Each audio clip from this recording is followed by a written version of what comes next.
everybody, Brandon here from the Old School Game Vault, and I got a couple games in the other day that are shrink wrapped. And so one of my workers was like, hey, which one's real, which one's not?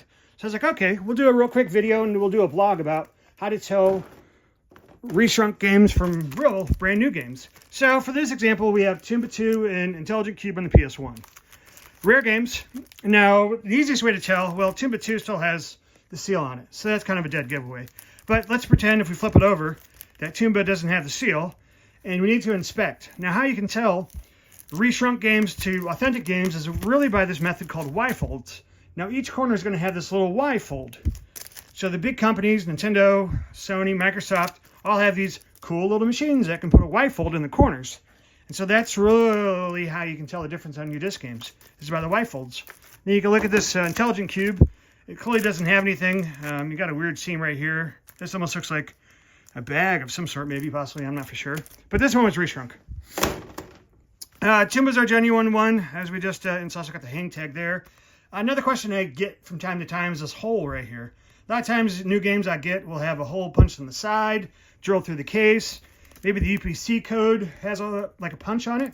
My understanding is these are given to employees, and the reason they did this is so they couldn't return the employee couldn't return the game somewhere to like Best Buy, say, hey, I want to return this game because maybe, Karen doesn't want the gosh darn game and wants to return it for, $50. So apparently that's why they did that. Then I also got a couple games here. We got Shatterhand for the Nintendo NES, and we got this goofy little Game Boy Advance game called Ting Ting. And so how do you tell the difference between these two? Well, the easiest way is you want to look in the back, and you want to look for a seam. So all cartridge games from Nintendo are going to have this like little plastic seam going across the back. So when you look at the back of the box here, you'd see a side, and a seam. So it makes it look like an H. Well, this box may be a little hard to tell for the H seam, but it has no H seam. So this box is clearly reshrunk.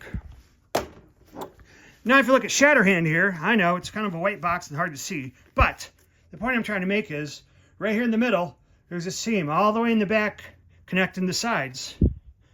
So you got the seam right here. So that's called our H seam. Now, if you look at the Shatterhand box, you got a seam here, down, and a seam across. H seam. So that's where you get that from. Then you'll also see that Nintendo 64, Super Nintendo, Game Boy Advance.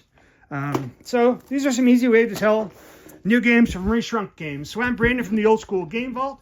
Check us out if you want to sell some video games. Otherwise, take care.